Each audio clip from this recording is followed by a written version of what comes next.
Bagaimana caranya supaya kita itu bisa bertahan di saat dagangan kita itu gak laku, ya, dagangan yang nggak bisa dimakan itu gak laku. Gimana caranya supaya kita itu bisa bertahan?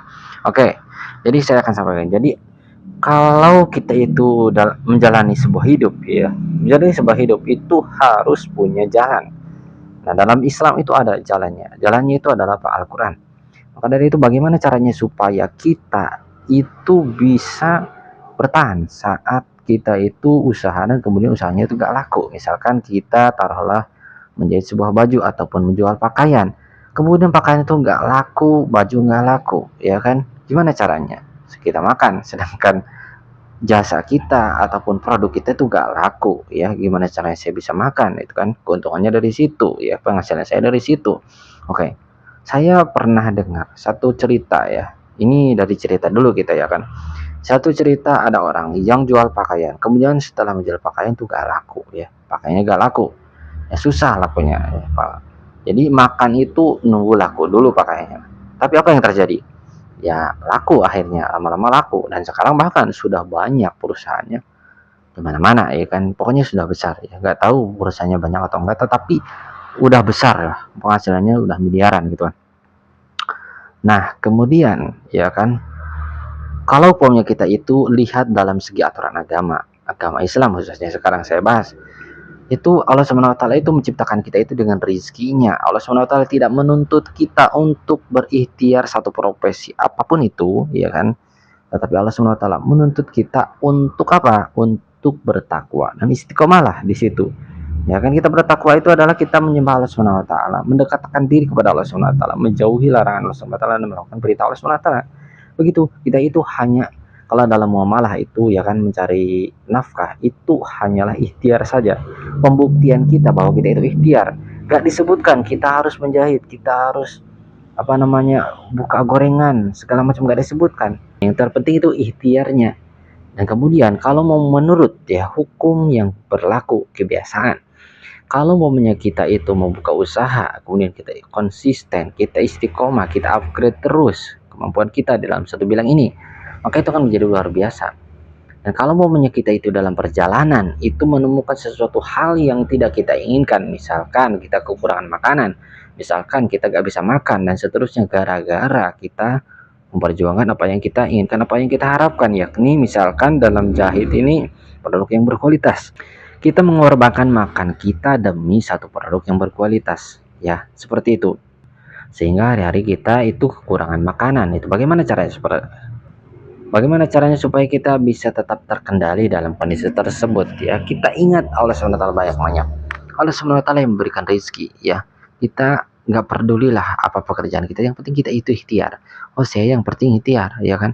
Ini ikhtiar saya menjahit, ini ikhtiar saya menjual baju misalkan, ya. Jadi jangan kita fokus kepada pekerjaannya, ya, tapi kita fokus kepada perintah Allah SWT. Ikhtiar, sudah ikhtiar. Kalau kita ada ikhtiar dalam membuat baju, buat baju lah, sudah. Kemudian kita juga pahami bahwa hukum konsisten itu akan menghasilkan suatu produk yang luar biasa. Apapun kalau konsisten maka menjadi luar biasa. Sudah, ya. Jadi kita jangan memikirkan yang lain-lain, mikirkan bagaimana supaya saya jualan daging ini bagus banget nih. Orang jualan daging itu rame ya, berpeluang banget nih menyelesaikan permasalahan nih. Apapun yang merupakan penyelesaian sebuah masalah, tetapi kalau Anda gak expert di situ, ya Anda akan jungkir balik juga, susah juga, ya. Segala sesuatu itu kalau Anda itu memilihnya dengan nafsu, maka Anda tidak akan menjadi luar biasa, ya. Jadi tetaplah konsisten dalam satu bidang, jangan pindah-pindah, ya. Tahun ini, tahun depan, tahun berikutnya terus saja di dalam bidang tersebut untuk upgrade. Segala sesuatu itu akan bisa membesar kalau momennya kita belajar untuk mengupgrade-nya, ya. Lalu mengapa ada orang 20 tahun kok dia begitu-begitu saja, kehidupannya begitu-begitu saja, nggak ada perkembangan, rumahnya juga jelek gitu kan. Nah itu patut dipelajari itu, ya. Jadi kita itu harus paham bahwa usaha kita itu harus terus berkembang, ada targetnya, ada goalsnya, ada impiannya menjadi seperti apa. Kalau kita gak ada impian, ya kita ketika mendapatkan uang, kita malah salurkan uang tersebut kepada sesuatu yang tidak kita inginkan. Maksudnya yang hasilnya tidak kita inginkan, itu kan. Maka seperti itu. Tetaplah konsisten, jangan pindah-pindah walaupun Anda itu terancam Anda akan hidup susah, ya gak masalah. Karena itulah bungkusnya. Jadi permen itu ada bungkusnya, selalu ada bungkusnya.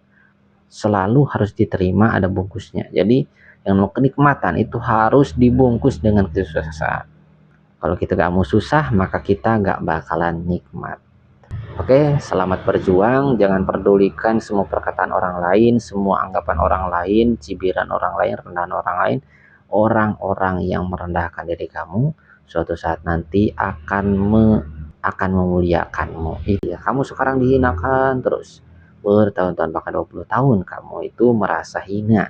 Dari masa kanak-kanak, SD, SMP, SMA, bahkan kemudian selanjutnya juga dalam pekerjaan itu kan masih juga dipermalukan. Ya sudah, suatu saat nanti kamu akan dimuliakan, terus saja dimuliakan, bahkan kamu merasa gak mau dimuliakan lagi. Jadi hidup itu adalah ujian. Apapun yang terjadi kepada diri kamu, teruslah tingkatkan takwa supaya kamu menjadi orang yang beruntung.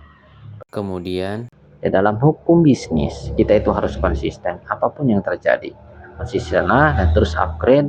Kemudian teruslah upgrade, belajar dari orang-orang yang besar, ya kan. Kalau dalam pakaian ya kita belajar dari Uniqlo, belajar dari Zara, belajar dari Gucci dan merek-merek terkenal lainnya. Dengan itu kamu akan menjadi seperti mereka. Semoga informasi ini bisa bermanfaat. Terima kasih. Assalamualaikum warahmatullahi wabarakatuh.